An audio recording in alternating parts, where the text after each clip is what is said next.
In this case, Transformers are exactly what meets the eye. Hello, my baby. Hello, my honey. Hello, my ragtime gal. Suddenly you kissed my wife. Baby, my heart's on fire. From the Legends R.E.D. line, we review the Megatron action figure. This line of figures is meant to be the Marvel Legends or Star Wars Black Series equivalent for the Transformers characters. Megatron is, of course, the classic leader of the Decepticons and always will be. The R.E.D. figures are planned to encompass several iterations of Transformers figures like Generation 1, Transformers Prime, and Bayverse. All of these figures are planned to be only in robot mode. The reasoning behind this is that without the constraints of having to engineer an alt mode, the figure designers will be free to make robot-enhanced design. Setting aside the fact that they kind of did this already with the Hero Mashers figures, it's a neat idea, which could resolve some of the gripes collectors have had with robot modes that seemed inadequate because of the alt mode parts which got in the way. The box is set up similar in size and configuration to Marvel Legends or Star Wars Black Series because they were done by the same people on purpose. Please note, non-converting. The window shows off R.E.D. Megatron, and the artwork is cool, except for the face, which is missing his trademark chiseled cheekbones, and have a weird rounded chin that makes him look like an angry version of Jughead from the Archie gang. The other panel is transparent and shows off all of the accessories. The back has studio shots of Megatron using the aforementioned accessories and a big sleigh load of legalese. That's about all the box can do for us, so let us open the box and review Megatron himself. Out of box, R.E.D. Megatron comes with a number of accessories, including a grabby hand accessory, a punchy fist hand accessory, a pointy finger hand accessory, a hand accessory that comes fused to an Energon cube, and an Energon flail accessory in tribute to one brief scene in one episode of the Generation 1 cartoon series. And this is the Megatron figure itself. First impressions are that while the flat gray may be cartoon accurate, they should have used a more metallic looking plastic. The way the light falls across this gray color makes the detailing seem washed out and diminished, especially around the face. But there's no denying that they nailed the look of Megatron compared to his Generation 1 animation model, which was nothing like the actual toy robot mode. Ugh. The Megatron figure's proportions are a mixed bag. The overall build for the figure seems good, though the bicep portions seem a bit stubby, while the shins seem like twice as long as they should be. But that was kind of how they drew him for the cartoon, so it could be argued they were just following the model. Megatron has his helmeted head with painted eyebrows, though again the dullness of the softer plastic prevents any kind of hard edges, so the details on his face seem blurred. The chest section is thick and squared and has all of the animation details, though the ridges on the chest could use some paint to set them off, and the paint on the Decepticon symbol looks a little blurry too. The soft edges of the plastic just don't allow for a crisp edge of color separation. The arms are shaped like they were in the cartoon series, vaguely resembling the trigger mechanism of the pistol upon which he was based. His abs have the same buttons, and the inverted ridgy bits.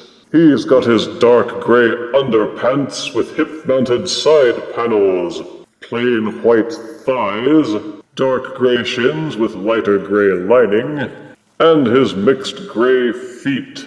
Of course, he has his signature weapon, the Black Fusion Cannon, with this little red dimple at the back. He has the ridgy gears at the back of his knees, the back-slung gun barrel, and the spinal column. Again, each of these features could have used some more paint to really set them off, like with these lines at the back which are supposed to represent how the spine connects to the shoulders. And they wimped out on the weaponry by putting plugged seals over every gun barrel, even the one on his back. Yes, let's make the Decepticon leader as non-threatening as possible. Boo! They seem to have been consistent with the choice of materials, for all the plastic parts feel the same. But unfortunately, the plastic seems to be the same kind of plastic which they used for the Marvel Legends figures, which always had a softer, more greasy feel to it. The plastic isn't really soft, but it's not really hard either, and it just comes across as lower grade. Each of the hand accessories is only for the left hand, which can be popped out of its socket, set aside, and replaced with another. The paint on the Energon cube hand doesn't seem to mesh well with the cube itself. There's a bit of spillover onto the cube area, which ruins the effect a bit. The Energon flail is also made of the same plastic material, but it seems to hold up well, although the connecting joint is a bit loose and rotates too easily. But at least you can extend it outwards without it bending and drooping embarrassingly. Since the flail is completely rigid anyway, they should have added an internal light to really make it pop. But the whole point that they made this thing non-transforming was to boast of articulation and features. The head is ball-socketed and will rotate 360 degrees and also waggle to the left and to the right, although the movement is somewhat impeded because of the cuff of the helmet. Each shoulder is pegged in and will rotate 360 degrees. It is also hinged internally at the shoulder so that you can rotate it up and down. Each arm has an upper bicep swivel, and each elbow will bend forwards about 90 degrees. They subdivided the ab portion so that he actually has an ab crunch. He will bend forward about 2 clicks, so that he can hang his head in shame. You've been a bad boy, Megatron. The waist will rotate 360 degrees. Each of the hip panels will tilt upwards slightly so that you can do more dynamic leg poses. Each leg will rotate backwards about this far until the thigh bumps into the pelvis section. They will also kick forwards to a slight degree, but again the hips bump into the thighs and prevent full motion. It is a ball socket and hinge combination, so you can splay the leg outwards until it bumps into the pelvis. Upper thigh swivel is included. Each knee is double jointed, so you can have Megatron fold his legs backwards completely for dynamic running. Help! Cliff jumpers after me! The feet are hinged and ball socketed, but this cuff around the foot prevents a lot of the motion that you might otherwise get. The foot will only tilt forwards about this far, and it will only tilt backwards about this far. The ball socket would allow the foot to rotate to the left and to the right for slanty stances, but again, this part just gets in the way. So in terms of engineering, I have not noticed that non-transforming Megatron fares any better for its articulation than some of its more modern Voyager Transformer equivalents like Siege Megatron. R.E.D. Megatron does support a number of excellent poses, but the way the figure is set up and engineered, a lot of his robot parts block the movements of some of the other parts. So in the end, there is no net gain. For size comparison, here is R.E.D. Megatron next to Fury Model Kit Megatron. Here is R.E.D. Megatron next to Mechanations Megatron. And here is R.E.D. Megatron next to Mega Action Series Megatron. The Robot Enhanced Design line shows promise, but they missed a chance to make a big splash coming out of the gate. They could have wowed everyone by using good materials and superior quality control, but they didn't.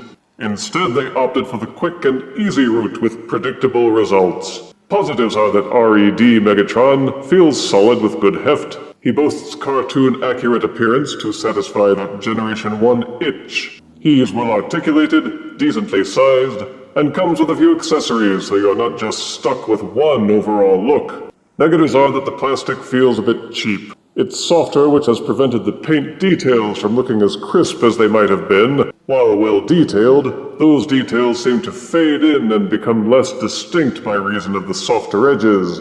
He could have used 1 or 2 different heads for different expressions. I don't like how they plugged up all the gun barrels. The holding hand was given nothing to actually hold. The cube hand had some sloppy paintwork, And the softer plastic means the hands themselves don't seem to grip well in the wrist peg. There are no right hands to swap out. The thigh motion is impeded by the underpants, and the foot and heel setup prevents the feet from doing a lot of poses that I would have liked to try. And of course, Transformers that don't transform have an automatic demerit. The overall figure quality has me looking askance at other figures from this line, unless of course the characters have strong appeal. Still, fans of Megatron as a character will not go amiss in having this figure. I myself plan to try some painting to add detail and sharpen him up a bit. He'll look good on my Megatron shelf along with the other non-transforming versions, and I give R.E.D. Megatron 7 out of 10 deaths. Come in, Megabum! Starscream! If you refuse me, honey, you lose me, then you'll be left alone, oh baby. Tell them all, and tell me I'm your own.